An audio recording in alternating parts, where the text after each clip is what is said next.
आप सभी भाइयों को मेरा प्रणाम। राम राम। आज हमारे YouTube channel life for plants पर आप सभी का स्वागत है।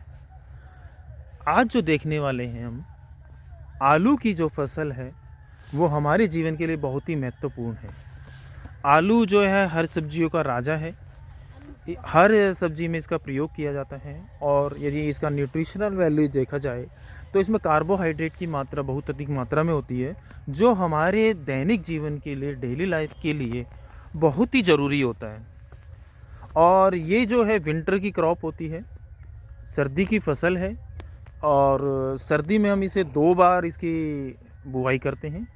एक बार आप सितंबर में आप इसकी सोइंग कर सकते हैं और एक बार नवंबर में इसकी सोइंग करते हैं। तो एक बार तो इसकी जो है 2 बार आप इसकी फसल उगाते हैं। जो सितंबर में जो हम आलू लगाते हैं उसको 3 मंथ मतलब 90 डेज 90 दिन में उखाड़ कर हम दूसरी उसकी फसल गेहूं लगा सकते हैं। उससे उत्पादन थोड़ा कम होता है पर उसका रेट जो है रेट जो है बहुत अच्छा मिल जाता है। और उसके बाद हम गेहूं की फसल लगा लेते हैं और गेहूं की जो हम पिछेती वैरायटी आलू के नीचे लगाई जाती है। तो आलू की फसल जो है बहुत ही महत्वपूर्ण है किसान के लिए, बहुत ही अधिक मुनाफा देने वाली फसल है। इसलिए इस फसल का चलन जो है काफ़ी बढ़ता जा रहा है और मशीनों का इसमें काफ़ी अधिक प्रयोग होने लगा है। तो जिसके कारण क्या है, इसकी प्रचलनता और भी बढ़ गई है। तो आलू की जो फसल होती है उसमें सबसे ज़्यादा जो समस्या होती है वो होती है पछेता झुलसा रोग। पछेता झुलसा रोग जो होता है late blight of tomato, late blight of solanaceae, क्योंकि ये क्या है, एक ही कुल के परिवार के, आलू कुल के सोलेनेसी परिवार की फसलें हैं। तो इसीलिए जो है इसमें लेट ब्लाइट टमाटो मतलब टमाटर की और आलू की जो है मुख्य बीमारी है। आप यहाँ देख रहे होंगे ये जो इसकी हम पत्तियाँ हैं जो कुछ जल गई हैं और अब इस तरह से कुछ पत्तियाँ इसकी जल जाती हैं, आप ये देखोगे, और ये पत्तियाँ जलकर सिकुड़ जाती हैं। तो इसके सबसे अच्छे जो सिम्टम हैं ये आप देख रहे होंगे, पूरा के पूरा पत्ता जल जाता है। इसे जो है लेट ब्लाइट ऑफ पोटैटो, आलू की पछेती झुलसा रोग कहते हैं। और इसमें पत्तियाँ जल जाती हैं और कभी कभी जब ये भयंकर रूप धारण कर लेती है तो इसका पूरी की पूरी जो पत्तियाँ भी जल जाती हैं, पूरी पत्तियाँ जल जाती हैं, पूरा स्टेम जल जाता है और पूरा का पूरा खेत एकदम से काला पड़ जाता है। इसके लिए जो अनुकूल वातावरण मिलने पर हमें ऐसा लगता है कि अगले दिन जो हमारी फसल है वो एकदम झुलस जाती है। हमें ऐसा महसूस होता है कि ये पाले से फसल जल गई है। आप जैसे ये प्लांट देखेंगे तो ये प्लांट आपका पूरा के पूरा लेट ब्लाइट से ग्रसित है। तो इस तरह से जब यदि हमारी फसल है और परिपक्व नहीं होती और पहले से यदि इसका पत्तियाँ जल जाती है तो हमारा उत्पादन पर काफ़ी फ़र्क पड़ता है और हमारी पत्तियाँ काफ़ी जल जाती हैं। आप यहाँ पे देख रहे होंगे खेता जो है अभी पूर्णतः नहीं हुआ है पर कुछ कुछ इसमें काफ़ी प्रकोप दिखा हुआ है और कुछ आप कहीं कहीं देखोगे बहुत ही ज़्यादा प्लांट इसके मर गए हैं। तो इससे क्या होता है कि हमारे जो ट्यूबर का साइज़ है वो यूनिफॉर्म नहीं बनता, छोटा बड़ा बनता है और उत्पादन पर भी बहुत फ़र्क पड़ता है। तो जब भी आपके खेत में इस बीमारी के लिए जो अनुकूल वातावरण है वो सर्दी का मौसम होता है, काफ़ी टेम्परेचर डाउन होता है, धूप नहीं निकलती और हल्की बूंदाबांदी होती है। 4 से 5 डिग्री यदि टेम्परेचर है और हल्की बूंदाबांदी हो जाए तो इस बीमारी के लिए बहुत ही अनुकूल वातावरण होता है। आप शाम को यदि देखेंगे तो सुबह तक आपको फसल आपकी सभी सूखी हुई मिलेगी। तो इस फसल से बचने के लिए,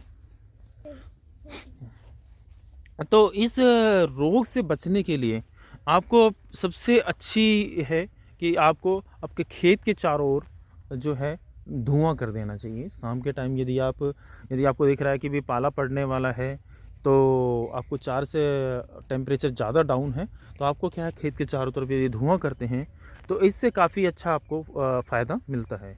दूसरा है, यदि आप मैंकोजेब 2 ग्राम प्रति लीटर के हिसाब से क्रॉप पर यदि स्प्रे करते रहते हैं तो उससे भी काफ़ी अच्छा फ़ायदा मिलता है। दूसरा आता है रिडोमिल, जिसमें मैंकोजेब एंड मेटाक्साइल दोनों होता है। इसको यदि 2.5 ग्राम की मात्रा प्रति लीटर के हिसाब से यदि आप स्प्रे करते हैं तो फसल पर काफ़ी इस रोग से काफ़ी बचा जा सकता है।